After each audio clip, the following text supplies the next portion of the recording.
Hello friends, welcome back to my channel. সবাই কেমন আছেন? আশা করছি সবাই খুব ভালো আছেন। আমি আজকে আপনাদের সাথে শেয়ার করব এমন একটি আসলে প্যাক, যে প্যাকটি আপনাদের আই ল্যাশের জন্য খুবই উপকারী। অনেকেই কমেন্ট করেছেন যে আপু, আমাদের আই ল্যাশটা কীভাবে লম্বা করব, ঘন করব এবং কালো করব। কারণ সৌন্দর্যের অন্যতম আরেকটি দিক কিন্তু চোখ। আর সেই চোখের পাপড়ি কিন্তু আমরা সাধারণত কী করি, আইল্যাশ কিনে লাগিয়ে নিই।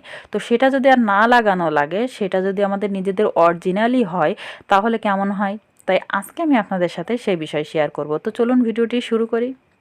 আমি সর্বপ্রথম এখানে তিসি বীজের জেল নিয়েছি।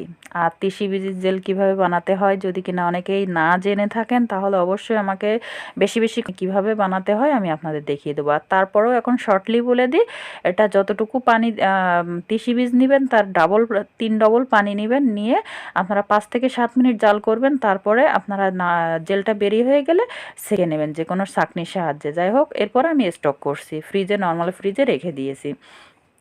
যাই হোক, আর যারা মোটেই পারেন না, প্র্যাকটিক্যালি দেখতে চান, তারা অবশ্যই কমেন্ট করবেন, আমি আপনাদের দেখিয়ে দেওয়ার চেষ্টা করব। আর এখানে আমি নিয়েছি কফি। কফি কিন্তু অবশ্যই নেবেন, কারণ কফিটা আপনাদের চুল আইল্যাশের জন্য লম্বা করতে এবং ঘন কালো করতে খুবই ভালো কাজ দেয়। আমি এখানে দিয়ে দিলাম, এবং দেখতে পাচ্ছেন যে আমার ইয়েটা, আর আমি এখানে একটু পরিমাণটা আমার মনে হচ্ছে বেশিই হয়ে গেছে, কারণ আমি যতটুকু দিয়েছি তার থেকে একটু বেশি হয়ে গেছে। যাই হোক, আমি একটু ভালোভাবে ফেটিয়ে নিচ্ছি। আমি এখানে আর একটু জেল দেওয়ার চেষ্টা করছি, না হলে একদমই হয়ে যাবে। যাই হোক, আর এখানে আমি দিয়ে দেব সাথে আমি এখানে অলিভ অয়েল। আপনারা অলিভ অয়েলের পরিবর্তে এখানে কিন্তু নারকেল তেলও দিতে পারেন, তবে আমি অলিভ অয়েলটা দিচ্ছি।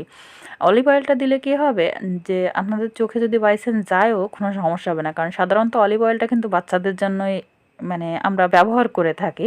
তো আমি এখানে দেখতে পাচ্ছেন যে সবগুলো উপাদান একসাথে ভালো করে মিক্সড করে নিয়েছি। আর কফিটা দেখতে পাচ্ছেন একটু বেশি হয়ে গেছে, আমার দেওয়াটা আসলে একটু কম দিতে হতো। আর ব্ল্যাক কফি যেহেতু, সেহেতু তো বুঝতেই পারছেন। যাই হোক, আমি সবগুলো উপাদান এবার ভালো করে মিক্সড করে নেব। আর আমার ক্যামেরার কারণে কিন্তু একটু বেশিই মনে হচ্ছে কালো হয়ে গেছে। যাই হোক, আমার ব্ল্যাক কফি বুঝতে পারছেন, আমি এখানে ভালোভাবে মিক্সড করে নেব।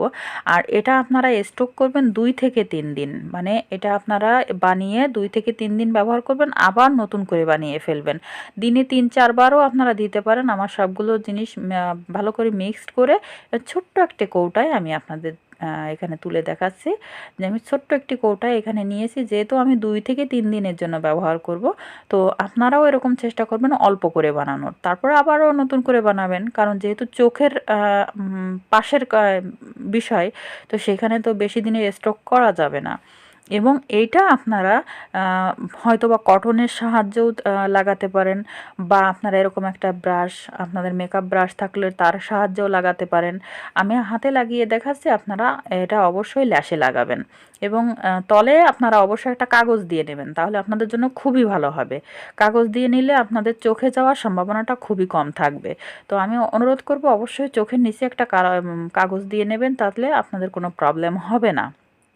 আর এটা আপনারা যে আইল্যাশে যে আমরা যে ব্রাশটা আছে লাগাই, যে সেটা দিয়েও আপনারা লাগাতে পারেন, মানে যে কোনো কিছুর সাহায্যে। যদি কিছুই না থাকে, অন্তত একটা কটন নেবেন।